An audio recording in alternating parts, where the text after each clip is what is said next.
reckon this will probably be the last vid for this amplifier, this Motorola. I think I'm pretty much done with it. Seems to be working just fine. No troubles with it. It's been on, warming up, oh gosh, I think for about an hour or so. I've got an 8 ohm an 8 ohm dry load across its output.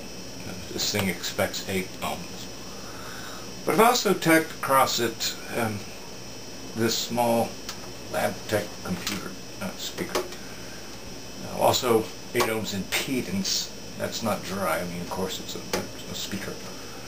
So let's say that this amplifier is driving a load of 4 ohms impedance overall. 8 ohms here, 8 ohms here, paralleled 4 ohms. So thereabouts. Excuse me. I've got the volume all the way up. The treble control all the way up. The bass control a little bit less than all the way up.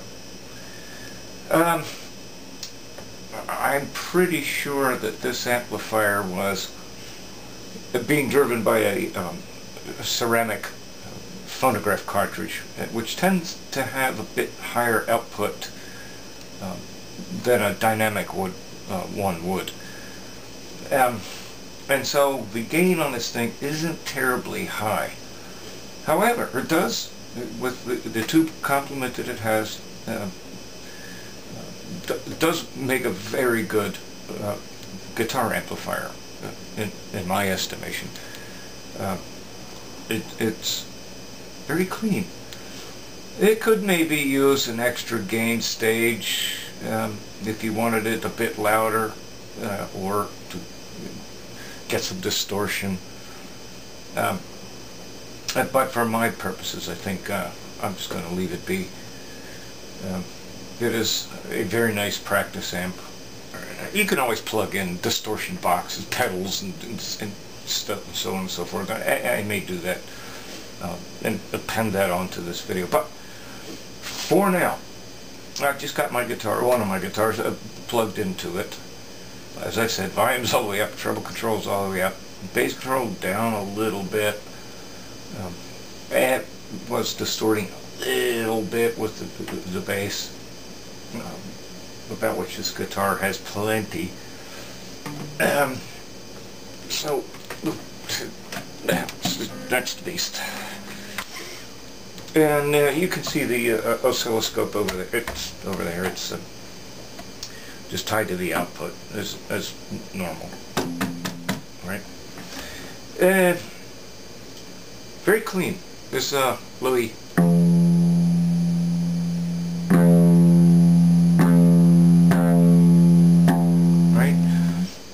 Don't expect a perfectly clean sine wave. There are harmonics out the wazoo with the guitar. I'll do a harmonic of that string. A little bit cleaner. But those waveforms are not at all unusual, right? Here's a top E. Yeah, pretty messed up, right? How about the harmonic of that upper? Ooh, pretty clean, right?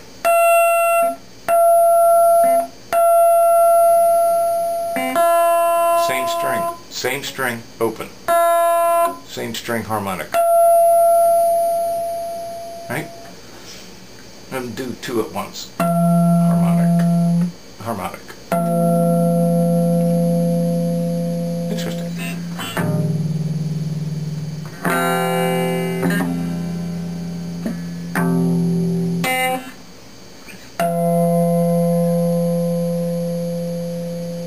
Now, keep in mind, I know this camera does not have a very good microphone on it. It's you know, it's cheap. Excuse me. And I'm playing through, what you're hearing is through this piece of LabTech stuff. Not horrible, but I'll tell you, and plus, you know, most of the energy is going into this resistor, this dry resistor.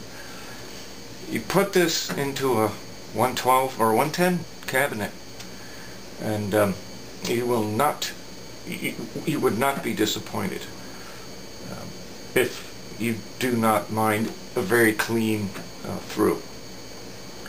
I could boost the bass up a little bit and provide some bass distortion, but that doesn't, I don't find that pleasing, especially, so, pardon me,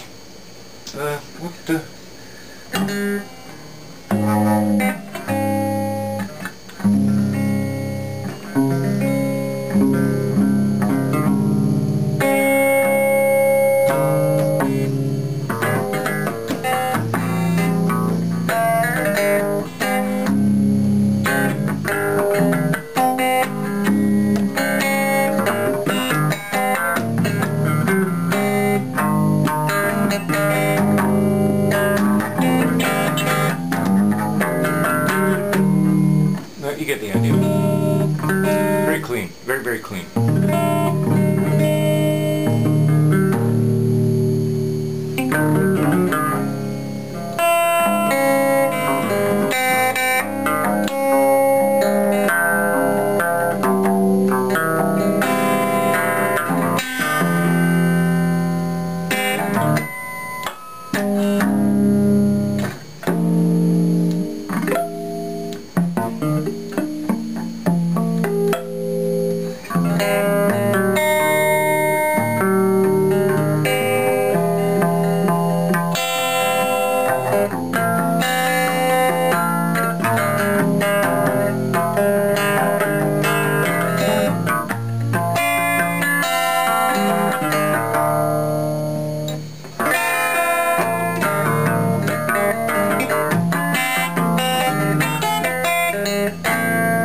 Whatever.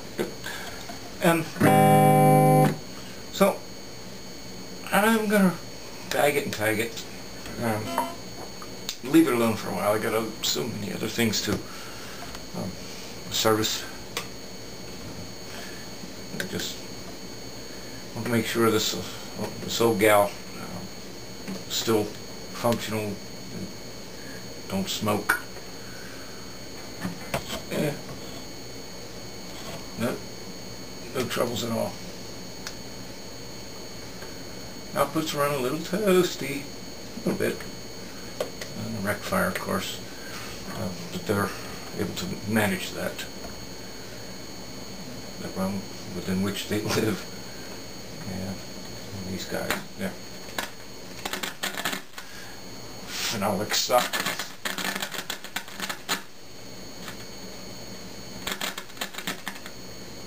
Yeah, a normal above board socket. Yeah. Front end, nothing. No, zilch, nada. With rocking this phenolic below chassis. I hate those things, and that's why. Do that all day long, and it won't change much. Yeah. Not so noticeable on that one, but oh good lord, those things, those phenolic wafer sockets, they're junk. You see one, be wary of it. Pardon me, and you may have to, under chassis, crimp carefully, crimp the connections together that grab the pins of the tubes. Might avoid some of this stuff. And if you put an amplifier like this, the way this is designed, into a speaker cabinet, whether it be a 1012, a 110 or a 112 or a 212, and you mount this upside down, I guarantee you that one or the other of these tubes will just fall out from vibration. Those tube sockets, those phenolic wafer sockets, are horrible. If you see these above board sockets, especially if they have clamps on them, which many of the guitar amplifiers do and did, for good reason, get it. It's not hard, it's not difficult to secure the tubes to keep them from wandering out if you have to mount this chassis upside down in a cabinet with a speaker in it. Me, I just set these on top of the amplifier face up, or in this case sideways up. This used to be these knobs faced upward in the console that this came from. But yeah, as you see it sitting here, that's how I use it. It works well, and I'm going to bag this and tag it, and move on to other stuff. Leave this alone for now. It's working just fine, and other than maybe this electrolytic, I don't foresee any troubles in the future with it. As I said, I've replaced some capacitors under the hood. Some of them I'm going to leave alone. Very easy to chase down any troubles that might develop because of those. Yeah. Seems to be this running right off of straight line voltage, by the by. There's no variac or anything. It's voltage today is about 125 volts. Not bad. And it's working. So I think we'll leave this alone for now, and holler at something else. See ya.